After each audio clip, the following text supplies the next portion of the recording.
Okay, we have a special guest today that is swearing in the executive committee for the 2022 term. So, members of the executive committee, I would like you all to come up front, please.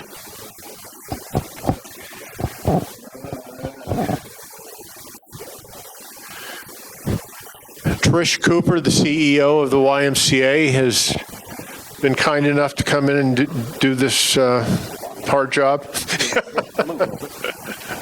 Thank you, John, and good morning to all of you. I just want to say that on behalf of the Y, it is so wonderful to have you all back with us. I know it's been a long pandemic for all of us, but we're really thrilled that you're back, and we our Fridays weren't the same whenever you all weren't coming. So thank you for coming back.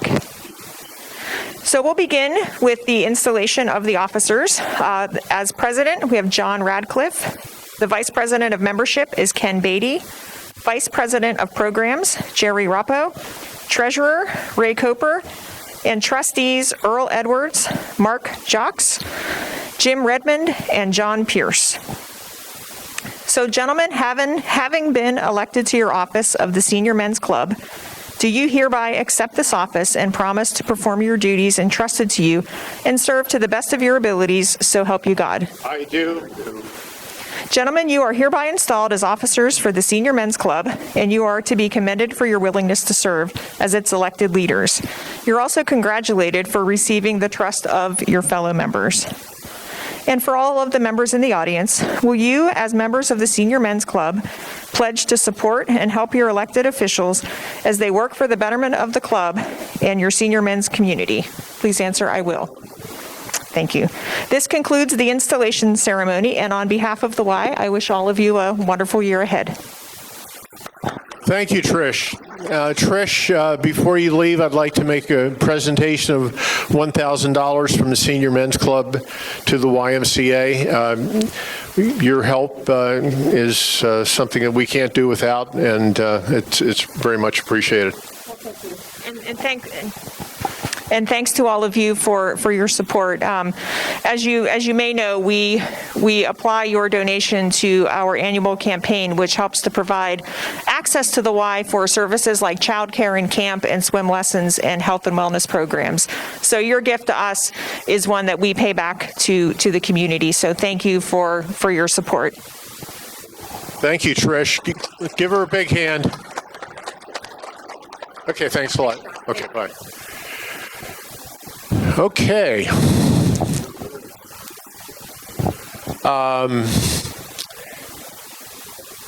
We've got, Paul, where's lunch today? Mike's? Okay, Mike's in Leetsdale, the best fish sandwich. Well, I'm sure all the officers will agree it's been a tough campaign, even though none of us had any opposition, but we got reelected. You know, if you haven't noticed or haven't heard, there's a new USO at the Pittsburgh Greater Airport, and we have the operations manager of that USO here as our speaker. Please welcome Christine Ree. Good morning. Thank you, everyone. I don't want to embarrass Jerry, but my name is Ree, Christine Ree. I am the Western Pennsylvania Operations Manager for the USO, and I am so excited to be here today to talk to you. I understand we have a lot of veterans in the mix here, so I'm assuming everybody knows what the USO is. Show me your hand. Awesome. Okay, so bear with me today. I'm just going to share a little bit about what we're doing here in Western Pennsylvania and what we're doing at the Pittsburgh Airport. I'm just going to get started today with a brief video that I want to show you. It's only about a minute and a half long, but and then if I can control my emotions and not cry, we'll continue with the presentation. So excuse me 1 second here.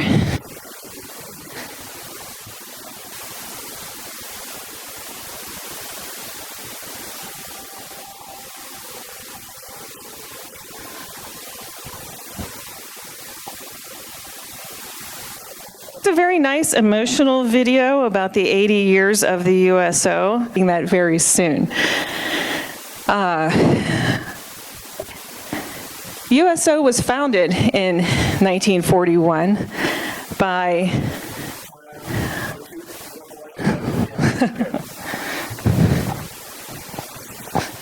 thank you. So in 1941, as the U.S. was preparing to head to war, 1.1 million people had enlisted at that point. And there was suddenly an influx of people at these military bases, right, who were housing as many as 50,000 enlisted members. That was quite a shock to these little towns surrounding these bases that were maybe 1,000 to 5,000 people in population. So there was concern as to how all these young viral men were going to be entertaining themselves. And President Roosevelt's solution to this was to form or to call on organizations, independent organizations who were already in the community and pull them together to support our military members. Those 6 organizations were the National Jewish Welfare Board, the National Travelers Association, the Salvation Army, National Catholic Community Services, the YWCA, and of course, the YMCA. Save the best for last there. Those 6 organizations, in case you're not aware, are represented in this logo by the 6 stars. So we always remember our heritage, where we came from. So the USO, United Service Organizations, was founded by President Roosevelt through an act of Congress that gave us a congressional charter. Within weeks of this founding, USOs were popping up all over the country. So they were in church halls, they were in community centers, they were in abandoned buildings, even in people's private homes. They were setting up USOs as a way to entertain our troops. Of course, there needed to be fundraising for this. There was an article that was written that said, quote, "It's thoroughly American that the leisure time needs of the military forces should be met by the people themselves instead of through government regimentation." Of course, there was other advertisements encouraging people to donate to the USO. One of them reminded parents that USOs were an alternative to smoke-filled juke joints. I like that. There was even an article written by a Navy Corps medical officer who worried that the viral armed forces faced a threat even more ominous than liquor or prostitution. That threat was a girl on the street who likes a man in uniform. Makes me laugh. It's still true to this day. I'll tell you, my husband's a military man. But he feared, this Navy officer who wrote this article feared that the young men would be susceptible to the warm comforts of loose women who would ply them with alcohol and seduce them into bad habits and diseases like syphilis and gonorrhea. So I thought that was hysterical because everybody's like, oh yeah, the USO was going to support the troops and it's very patriotic, and really the beginnings are that they were worried that these guys were going to get into trouble while they were away from home. So thank goodness we're still here. Still a lot of military members that need our help. Oops, excuse me. The USO truly is the force behind the forces, and in my opinion, we are the only organization that is there to support our service members from the time that they enlist to the time that they separate from the military. So you will find us, I'm sorry this doesn't come out as clear as I would have liked, we are there from the time when they enlist. A lot of you are probably familiar with MEPS, which is the Military Entrance Processing Station.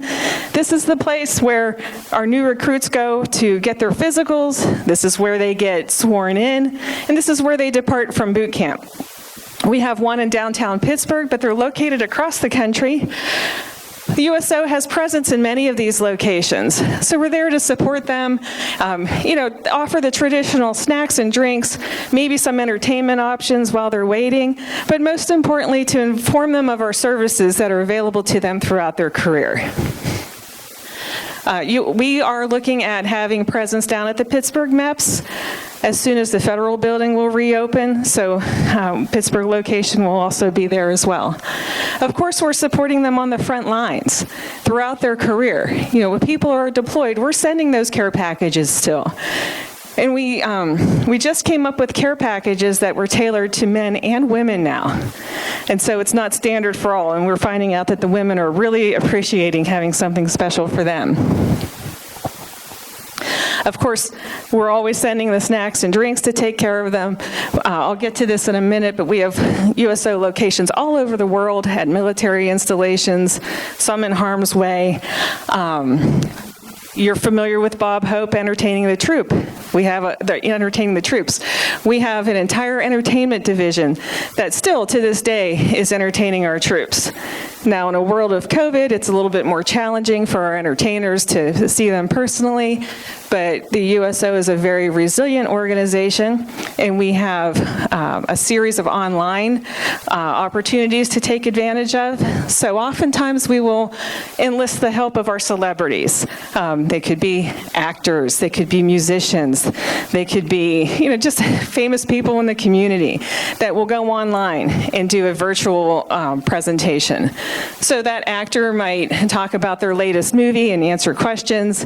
The musician might play some songs and answer questions. We even had Martha Stewart do a cooking segment for us. So in a world of COVID, that has not stopped us from reaching our troops and trying to support them with some entertainment options. Of course, we're there for their families. A lot of families didn't sign up for this military life, and it's really hard for them, not only on the spouses, but also on the kids. So we come up with programs for them to support them as well. We have a variety of programs for spouses that bring the spouses together so that they can support each other. We have programs for kids to keep them entertained. And also as the troops are transitioning out of the military. It might be they've made another career choice and they want to find a civilian job. It might be that they have their 20 years in and they're ready to retire, but they still want to work out in the civilian sector. So our transitions program will help them create a civilian resume, which is a lot different than a military resume.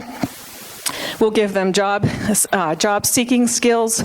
We'll coach them on interview techniques, what to wear, things like that. But the great thing about this program is it's not just for the service member.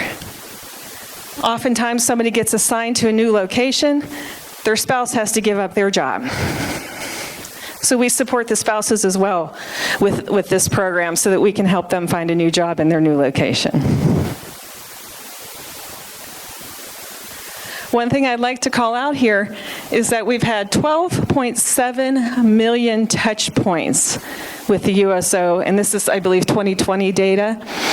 12.7 million times service members have interacted with us, whether they're coming into our centers at the airport or at our different offices across the world, whether they're taking advantage of our online programs. 12.7 million touch points with our service members. We can't accomplish that without the help of our dedicated volunteers. USO has about maybe somewhere around 350 employees, but we rely on 30,000 volunteers worldwide.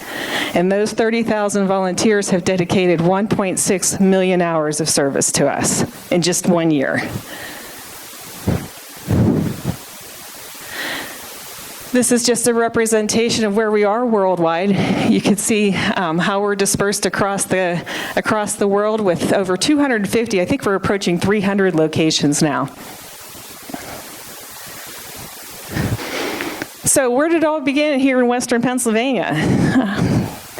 We haven't had a USO presence here in a long time. From all accounts, I can figure it's been about since 1947. After the war ended, folks weren't traveling so much. The USOs shut down. A lot of them shut down. USO hired me in January of 2020 to bring that representation here to Western Pennsylvania after a long time. I can't tell you why, I can't answer the question why it took so long, but we fall under the Pennsylvania and Southern New Jersey chapter of the USO, which was very active out in Philadelphia. There's a lot of active duty bases out there, a lot more troop movements, so they were focused out that way for a long time. But in January 2020, I was all excited to start my new job with the USO. Talk about a dream job, living the life, bringing comfort and support to military members and families. You know, my dad would be so proud. My dad was a World War II veteran, and he passed before I got this job, but my dad would just be so tickled to know what I'm doing today. And it's because of him. It's because of him that I have this love for our military. So I was all excited to start this new job in January of 2020, and then 2.5 months later, the world ended, right? Things changed. So my experience has been, it takes about 3 months when you're starting a new job, when you start to feel like you kind of have an idea of what you're supposed to be doing. It takes a good 6 months before you're really rolling and you understand why they hired you. Well, I didn't have that opportunity. 2.5 months, things changed, and I couldn't do any of the things that I was learning how to do. So, as I mentioned before, we switched to a lot of virtual opportunities. And that was fine. We tapped the resources of the big USO worldwide with all those worldwide known celebrities. Locally, we tapped the resources here that we had a financial counselor who would do a series of webinars on financial planning and money matters. Because, you know, when COVID hit, people were not working. A lot of people had financial issues at that point and still do. We also tapped a counselor. It's called an MFLAC, Military Family Life Counselor, to provide a series of webinars on mental health and stress. If you remember back, it was stressful for a lot of people, and it still continues to be. So not only do we support our service members with the entertainment, but also with resources like that. I had an office over at the 9/11th base where I was running the programs that I was supposed to be doing but couldn't. But eventually things kind of calmed down a little bit. Come August of that year, we were able to start running some of our programs. I want to tell you a little bit about some of those programs that we're offering here in Western Pennsylvania, and then we'll talk a little bit about the airport opportunity as well. One of the ways we support families, as I mentioned earlier, is through programs for spouses. And of course, service members are eligible for this. These are Mother's and Father's Day programs for service members who are moms and dads, or their spouses who are moms and dads. We try to recognize them and take care of them in May and June around Mother's Day and Father's Day. A lot of times, families, their service member is deployed during this time. We want to make sure we take care of the moms who might not have a great Mother's Day. If you have young kids, usually it's the dad who's going to go out and buy gifts for the mom on behalf of the kids. Dad's not here. Who's taking care of mom? USO is going to take care of mom. Let her know that she's not forgotten. Same thing for dads. A lot of females are in the military these days. Mom's deployed, dad's left at home to take care of everything. Maybe something he's not so used to, being nurturing and taking care of kids and homework and activities. Maybe dads get overwhelmed too. So we want to let them know that we're there for them as well. Our Christmas in July program is a care package program that we work with local companies. Oftentimes companies are looking for a way for their employees to give back. So they commit to purchasing the goods for and packaging 100 care packages that we send overseas to the people from Pennsylvania and southern New Jersey, which is our territory, those people who are deployed. This recent July, we sent over 2,000 care packages overseas to them. Our Rucksacks to Backpacks program provides school supplies to military kids. Might not seem like a lot to you and me, but to lower level military members, maybe they have 3, 4, or 5 kids, school supplies really add up. So we give them a good start with a backpack filled with school supplies. For a little bit of fun, we host a Halloween trunk or treat event. This is like trick or treating from door to door, except we do it in a safe environment in a parking lot, car to car. So we get community members to decorate their cars and hand out candy, and the YMCA actually participates in that program for us. We just had our second event for the second year back in October, and we keep growing that event as well. And it's a safe environment for the kids to come and trick or treat. We support military members in need. Sometimes people have a hard time making ends meet. Maybe they won't have a Thanksgiving dinner if it wasn't for the USO. So we provide the fixings for a Thanksgiving meal. We give them a gift card so that they can buy a turkey, and they can still give a wonderful Thanksgiving to their kids. The same thing with Christmas. A lot of people have trouble making ends meet at Christmas too.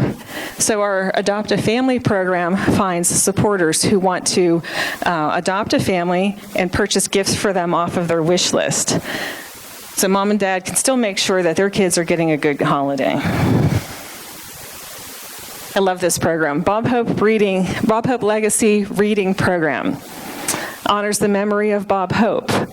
What it does is it gives the service member a chance to record a book. They videotape themselves reading a book to their kids. We take that book and the recording and we send it home to the family after the service member has deployed. So the kids are getting a nice package from mom or dad. It's a nice surprise. It's a way for them to keep connected to mom and dad while they're away. We had an opportunity to utilize this program a lot last year. We had several Army units deploy from Western Pennsylvania. We had a number of people from the 9/11th base deploy this year, and I got to tell you, it's really rough when you see a grown man cry because he's reading to his kids. And it's really something when a soldier will come up to you and say, I would never read a book to my kids, they're all grown. And I say, well, you know what, maybe you might just want to talk to them. Why don't you go into that room and record a message for them? I've never seen so many grown men come out with tears in their eyes, and it's quite a moving experience. So I was very happy to be able to opt for this program this year. And of course, as I mentioned before, the military spouse programs. So we're hosting coffees and activities for military spouses. There's just the 1% that serves in our military. So if you're not connected to other military spouses, you might feel very alone while your service member is deployed away from home. This provides a network opportunity for people in similar situations to support each other.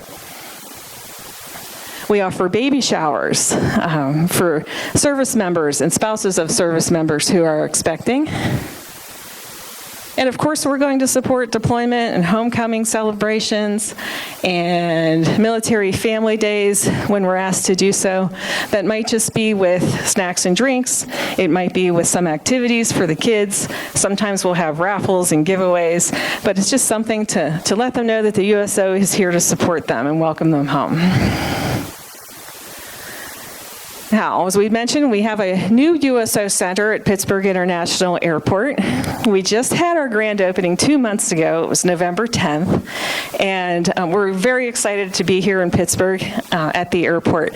Previously, it was run as a military lounge by the Allegheny County Airport Authority. I believe they ran that for about 13 years.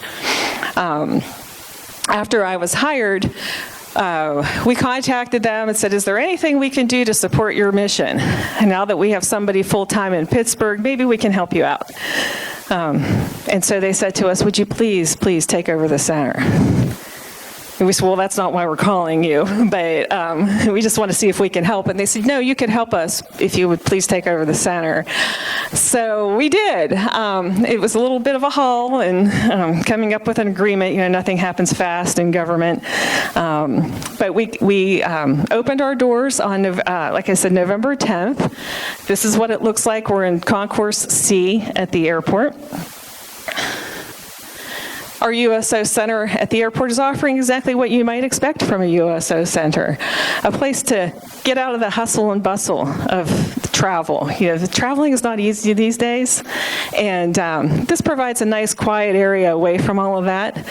It's really a home away from home while you're traveling. So our service members and their families, and also retirees on a space available basis, can come in and enjoy a break and enjoy some refreshments at no charge. So we've got drinks and snacks. We will have a flight monitor in the center so they can keep track of their flights. We have computers with the ID card reader so that they can check their military email if necessary. Of course, we have the TVs and the games. We do have cell phone charging stations. Sometimes those chargers get tucked away in the suitcase and they're hard to pull out. And we do have restrooms inside the facility too. So once they're in there, we have a one-stop shop for them to enjoy all the comforts of home. This is what it looks like when they walk through the door. You'll see the different seating areas and the televisions. If you look out the windows, we have a really great view of the construction project going on at the airport. This is our relaxation room, so we have the nice cozy recliners. We have to ask people what time their flight is so that we can wake them up so they don't miss it. There's the drinks and snacks. Of course, more tables and more snacks. There's some of our volunteers on our grand opening day.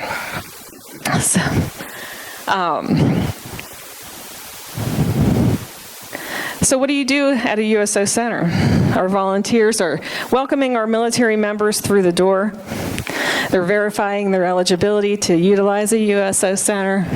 They're providing sign-in assistance. We have iPads where people have to sign in. Of course, they're offering the drinks and snacks and other amenities we mentioned. And there's some light housekeeping. You want to make sure things are clean and sanitary. We are actively recruiting for volunteers, so if anybody is interested here today, you're welcome to join us. We would love your help. Right now, we are open 4 days a week, and that's based on the availability of our volunteers. So we're open generally from 8 a.m. till 4 p.m. on Sundays, Tuesdays, Wednesdays, and Thursdays. The goal is to grow that 7 days a week from 8 to 8 every day. Our shifts are 4 hours long, 8 a.m. to 12, 12 to 4, or 4 to 8. Our minimum commitment from volunteers is 2 recurring shifts every month. So it might be every other Tuesday from 8 till noon, or it could be maybe every Thursday from noon till 4. But we do want them to be recurring shifts because that's what allows us to publish a schedule when we're open. And of course, you needed to obtain the necessary background check and credentials to come and work at the USO because we are beyond the security checkpoint. So if anybody is interested today, I would love to tell you more about joining us. We would definitely welcome your help. Military veterans are always the best USO volunteers because you understand what this is about. But before I conclude today, I just want to tell you a couple of stories. It's been quite a haul these past couple of years, standing up a new USO office, and that alone is one thing, but trying to do it with the challenges of COVID is quite another thing. We had a very successful first year in spite of it all, with all the programs that we were able to offer. This second year has been, of course, challenging too. And opening the USO Center at the airport is not easy, let me tell you. So anything you do at the airport, it's not like you just drive up and drop your stuff off, or you welcome in the vendor to help you. Everything has to go through TSA security and other procedures. So it was quite a haul getting things done. You saw that really nice glass door in the one photo. Imagine having to get credentials 3 separate times to bring in 3 different vendors to get you the 3 different quotes that you need, let alone bring in the glass door and the tools to install it, right? So it was quite a haul. It was quite challenging. It was quite stressful. And there were days leading up to the opening when I was working 12-hour days. All day long you are getting ready for this opening, and then at night I'm at home answering all the emails and catching up with the other things that happened during the rest of the day. And it was quite exhausting. So the opening day came, executives from the USO were there, people from the county are there, there's media, there's military, all this stuff is going on. We're having our open house, and it's great, right? You finally achieved this day. But for me, it was a little, I don't know how to say, a little bittersweet, because it was so stressful and it was so exhausted, and I felt like I really wasn't able to enjoy it. And I wanted to enjoy it because it's an honor to do what I do. It was an extreme honor to be able to be the one opening the center at the airport. So when it was all said and done, the open house is winding down, people have gone, and I had about an hour or so before I could close the doors, and I sat down to catch up on some emails, and here comes a man through the door. He was our first real customer. I say real customer because during the grand opening, we really weren't tracking people. So this man comes in the door, and I welcome him. Hey, welcome to the USO. This is our first day. We just had our grand opening. Why don't you be my first customer to sign in? So he shows me his ID. He's retired. Okay, he signs in on the iPad and gets himself a little drink, sits down in a corner, opens up his laptop. So he's on his laptop, I'm on my laptop, and this is the magic of the USO. I look over at him, I said, I'm sorry, I don't remember, what branch were you? And he says, oh, I was Air Force. I said, oh, my husband was Air Force. I said, how many years do you have? He said, 33. I said, wow, my husband retired with 33 years. What was your job? In the Air Force, it's called an AFSC. What was your AFSC? I was a jet engine mechanic. Oh my goodness, my husband was a jet engine mechanic. So right away then, we were very connected. And so when you talk to military members now, a lot of the conversation goes around, are you registered with the VA? Are you getting benefits? What % rating do you have? That might mean something to some of you. So you start talking about these experiences. And I've been through this with my husband. I know about the VA. I know about fighting for benefits. So we had a lot in common. And then he starts telling me about the things that happened to him that caused him to have his PTSD. And that makes me emotional, because if you know anybody who has PTSD, if you know anybody who's had a traumatic experience, they don't necessarily show that. They don't necessarily tell that to strangers. And I sat in the USO Center that day, first day, and this man, this stranger who just walked through those doors, was telling me his story, the events that happened to him that caused his trauma. And then he started telling me how it affected his family when he came home, and incidents when he got angry with his family. And I was able to tell him what it feels like to be a spouse on the other side of that, and love somebody who has PTSD and they have such a hard time telling you their story. And we connected that day. And on one hand, I'm thinking, wow, this is such an amazing conversation. And on the other hand, I'm so humbled that this man is telling me his story to somebody he just met. But he came into the USO that day, and he knew that was a safe place.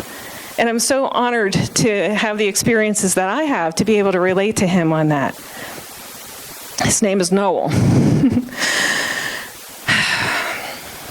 His name is Noel. And I said, you need to talk to my husband. My husband knows a lot about VA ratings and submitting VA claims.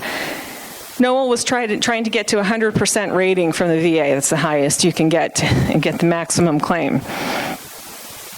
So maybe my husband can help you out. He knows a little bit about that. So at the end of the visit, I gave him my husband's phone number. Noel called us 3 days later. We're friends now. He's going to take us to dinner the next time he comes into Pittsburgh. So these are stories that happen almost on a daily basis at the USO. It's really a magical place. We love hearing stories that the people share with us, and it truly is an honor and a blessing to do what we do. I can't think of a better place for me. And like I said before, if any of you would like to join us, please talk to me. We would love to have your help. So at this time, if you have any questions, I would love to entertain them. Thank you for having me today. Yes, sir. How many customers do we get a day is the question. So that is the question, right? So Pittsburgh Airport is not what it used to be. Pittsburgh Airport is not a hub anymore. Unfortunately, it's a little slow in the airport. When we first opened, on a good day, we could see maybe 20 people in those 8 hours that were open. During the holidays, it was more than double that. So in the two months that we've been open, we're averaging about 250 people a month. And that is part-time, though, because we're only open limited days and limited hours for now. So as we build our volunteer staff, that'll expand and we'll see more. But it all, you can't figure it out. It all depends on flight schedules, who's flying that day.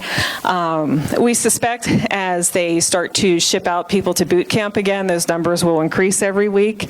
My understanding is that they get dropped off at the airport in the morning. You might have a flight in the morning, or your flight might be 8 hours later. So as these, I call them kids, as the new recruits are coming out, they might just sit at the airport all day, and what better place to sit than the USO? So I think we'll see those numbers increase a lot.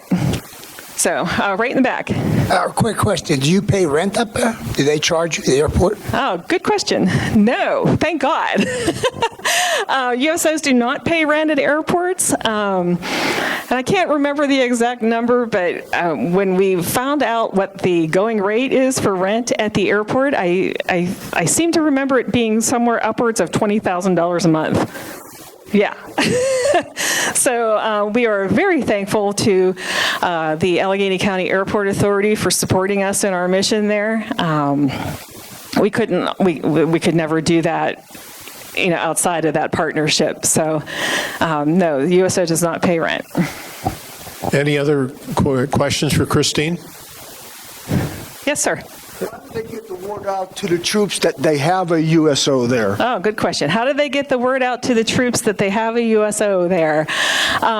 So in the say about 2 years leading up to this that I've been working for the USO, I've made contacts with a lot of military installations, leadership, family readiness people in all of Western Pennsylvania. So I've developed my list of contacts that I reach out to and let them know that we're there, and ask them then to disperse the information to their members. So that's one way. The other way would be that the USO has an app, a phone app. So service members, when they're traveling, they know to look for USO. So they can go on the app and see if there's a location where they are. And then, of course, we have the signage through the airport as people are walking through. And, of course, on our website and different social media sites. Anything else? Anything else for Christine? Yes, sir. Real quick question. You see on TV the last couple of weeks, all the disruption of flights. The USO help service members, say the flights are delayed, something like that, they need a proactive to help the service members with that. That's what the service members are trying to do. Well, when you're on leave, they're more PCS.